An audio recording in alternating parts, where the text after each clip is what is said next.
திருப்பூர் மாவட்டம் உடுமலைப்பேட்டையில் படுகொலை செய்யப்பட்ட இளைஞர் சங்கரின் உடலை வாங்க மறுத்து போராட்டம் நடத்தியவர்கள் மீது காவல்துறையினர் தடியடி நடத்தினர். இதைத் தொடர்ந்து இளைஞரின் உடல் நள்ளிரவில் அடக்கம் செய்யப்பட்டுள்ளது. இதுபற்றி அங்கிருக்கும் நமது செய்தியாளர் ஹரிகிருஷ்ணனிடம் கேட்கலாம்.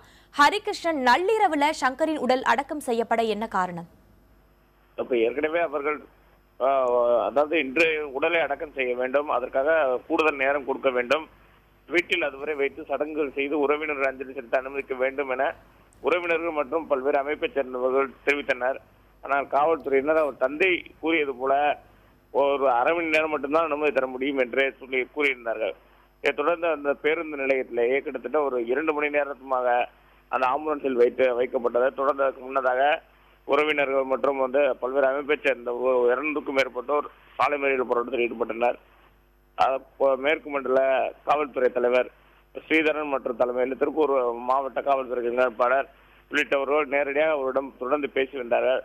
ஆனால் அவர்கள் எந்த ஒரு கோரிக்கையும் எடுக்காமல் அங்கிருந்து கடந்து செல்லாமல் தொடர்ந்து போராட்டத்தில் ஈடுபட்டனர்.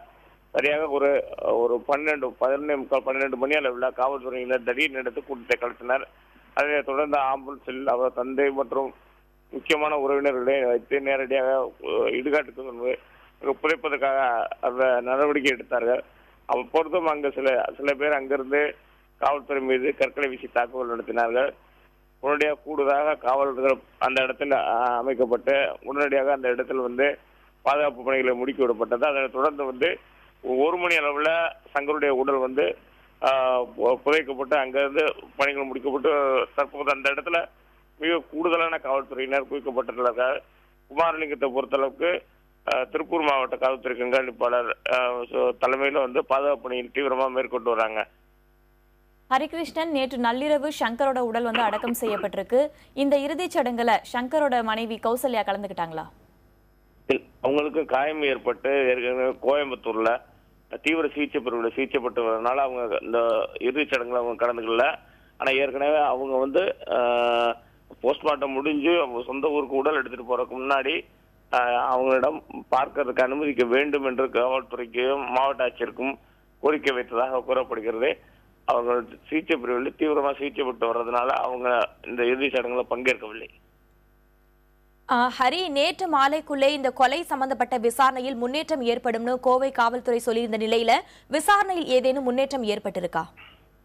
நிச்சயமாக, அதாவது இந்த கொலை தொடர்பாக SC/ST வன்கொடுமை தடுப்பு இதுல வழக்கு பதிவு செய்யப்பட்டிருக்கிறது.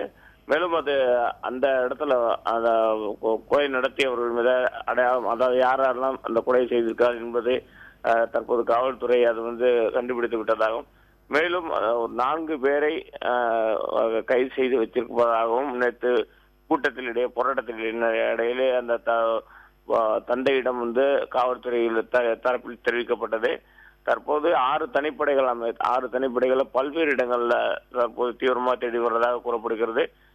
இன்றுக்குள் அவருடைய ஏற்கனவே கைது செய்தவர் மற்றும் புதியதாக கைது செய்துள்ளவர் அனைவரையும் நீதிமன்றத்தில் ஆஜர்படுத்த உள்ளதாகவும் கூறியிருக்கிறார்கள். இன்று மாலைக்குள் இந்த கொலை தொடர்பாக அனைவரும் கைது செய்வதற்கான அனைத்து நடவடிக்கை எடுக்கப்படும் என்று காவல்துறை தரப்பு தெரிவிக்கப்பட்டிருக்கிறது.